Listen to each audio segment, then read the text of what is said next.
ప్రభువైన యేసుక్రీస్తు నామములో మీకందరికి వందనాలు. మరి రోమా పత్రిక మనం అధ్యయనం చేసుకుంటున్నాం. 5వ అధ్యాయం 18 నుంచి 21 వచనాలు. దీన్ని ఆధారం చేసుకొని మనం పాఠం యొక్క పేరు పాపం అధికమైన చోట కృప ఏలింది. ప్రియులారా, రోమా 5వ అధ్యాయంలోని ఈ చివరి భాగంలో అపోస్తులుడైన పౌలు తన వాదనను ఒక గంభీరమైన పరాకాష్ఠకు తీసుకువస్తాడు.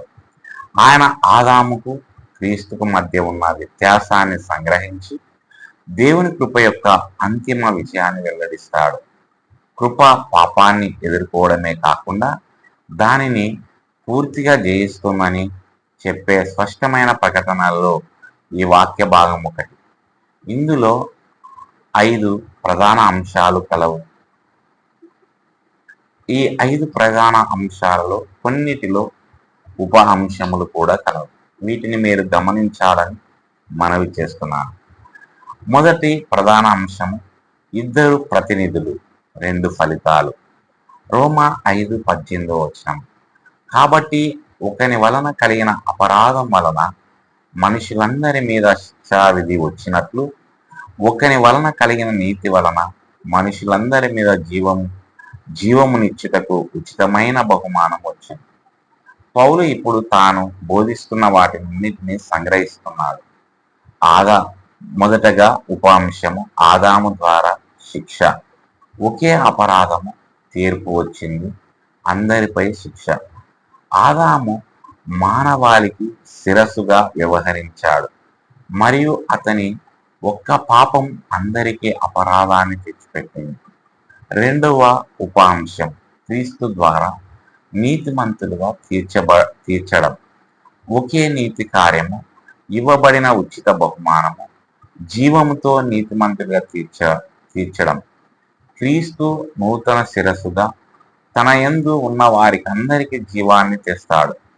ఈ వచనం 2 రకాల మానవాళి స్వభావాలను చూపిస్తుంది. ఆదాములోని మానవాళి శిక్షకు గురైన వారు, క్రీస్తులోని మానవాళి నీతిమంతులుగా తీర్చబడిన వారు. మధ్య మార్గము లేదు. రెండవ ప్రధాన అంశం 2 కార్యాలు, 2 షరతులు. రోమా 5:19 వచనం.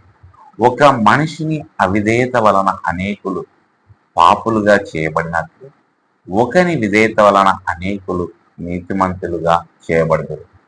ఇక్కడ పౌలు మరింత లోతుగా వెళ్తాడు.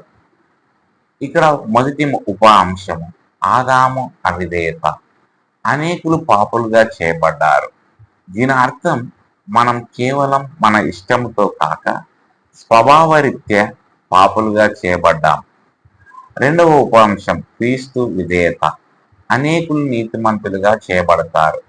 క్రీస్తు విధేయతలో ఇవి ఉన్నాయి: ఆయన పరిపూర్ణ జీవితం, ఆయన బలియాగ మరణం. ఆయన విధేయత ద్వారా విశ్వాసులు దేవుని ఎదుట నీతిమంతులుగా ప్రకటించబడతారు. ఇదే సువార్త యొక్క సారాంశం. మన విధేయత ద్వారా మనం నీతిమంతులుగా చేయబడం. క్రీస్తు విధేయత ద్వారా మనం నీతిమంతులుగా చేయబడతాం. మూడవ ప్రధాన అంశం ధర్మశాస్త్రం యొక్క ఉద్దేశం. రోమా 5:20 వచనం. మరియు అపరాధం అధికమగుటకై ధర్మశాస్త్రము ప్రవేశించాను. పౌలు ఇప్పుడు ధర్మశాస్త్రం యొక్క పాత్రను పరిచయం చేస్తున్నాడు. ధర్మశాస్త్రము పాపాన్ని తొలగించడానికి ఇవ్వబడలేదు, కానీ పాపాన్ని బయలుపరచడానికి మరియు పాపపు అవగాహనను పెంచడానికి ఇవ్వబడింది. ధర్మశాస్త్రము పాపాన్ని స్పష్టంగా బయటపెడుతుంది, పాపాన్ని మరింత పాపంగా కనబడేలా చేస్తుంది, మనల్ని మనం రక్షించుకోలేమని చూపిస్తుంది. అది ఒక అద్దము లాంటిది. అది మురికిని చూపిస్తుంది, కానీ దానిని కడిగి వేయలేదు. 4వ ప్రధాన అంశం కృప యొక్క అత్యధిక విస్తరణ. రోమా 5:20. అయితే పాపము అధికమైన చోట కృప మరింత అధికమగును. లేఖనములలోని అత్యంత మహిమాన్వితమైన ప్రకటనలలో ఇది ఒకటి. పాపము అధికమగుచున్నది, కానీ కృప అంతకంటే ఎక్కువగా అధికమవుతున్నది. పాపం ఎంత గొప్పదైనా సరే కృప అంతకంటే గొప్పది. కృప అంతకంటే లోతైనది. కృప అంతకంటే బలమైనది. మరింతగా విస్తరించునుగాక అనే పదబంధం కొలతకు మించి పొంగి పొర్లేలా అని అర్థం. ఇది పాపాన్ని ప్రోత్సహించదు, కృపను గణపరుస్తుంది. దేవుని కృప జయించలేని అంత గొప్ప పాపం ఏది లేదు. ఐదో ప్రధాన అంశం అంతిమ పరిపాలన, నీతి ద్వారా కృప. రోమా 5:21. పాపము మరణమునకు ఎలాగు ఏలెనో అలాగు మన ప్రభు అయిన యేసుక్రీస్తు ద్వారా నీతి యందు కృప నిత్య జీవమునకు ఏలును. పౌలు ఒక శక్తివంతమైన ఉపమానంతో ముగిస్తాడు. 2 రాజ్యాలు, 2 పాలనలు. మొదటి పాప పాలన. పాపము పరిపాలిస్తుంది, అది మరణానికి దారితీస్తుంది. ఆదాము ద్వారా అది మానవాళిపై ఆధిపత్యం చెలాయిస్తుంది. రెండవది కృపా పరిపాలన. కృప పరిపాలిస్తుంది, అది నీతి ద్వారా పనిచేస్తుంది, అది నిత్య జీవానికి దారితీస్తుంది. జాగ్రత్తగా గమనించండి. కృప నీతిని విస్మరించి పరిపాలించదు, అది నీతి ద్వారా పరిపాలిస్తుంది. ఈ నీతి క్రీస్తు ద్వారా అందించబడుతుంది. కాబట్టి సువార్త అంటే ఇది కాదు, దేవుడు పాపాన్ని చూసి చూడనట్లుగా వదిలేయడు, కానీ దేవుడు క్రీస్తు ద్వారా పాపాన్ని ఎదిరించి కృపతో పరిపాలించడం.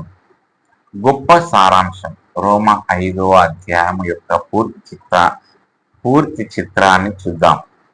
ఆదాము ద్వారా పాపం ప్రవేశించింది, మరణం అందరికీ వ్యాపించింది, మానవాళి శిక్షకు గురైంది. కానీ అప్పుడు క్రీస్తు వచ్చాడు, కృప ఇవ్వబడింది, నీతి అందించబడింది, నిత్య జీవం భద్రపరచబడింది. చివరగా పాపానికే అంతిమ అధికారం లేదు, కృపకే ఉంది. ఆచరణాత్మక అనువర్తనాలు. మొదటగా మీ గుర్తింపును ఎంచుకోండి. మీరు ఆదాములో ఉంటారు లేదా క్రీస్తులో ఉంటారా?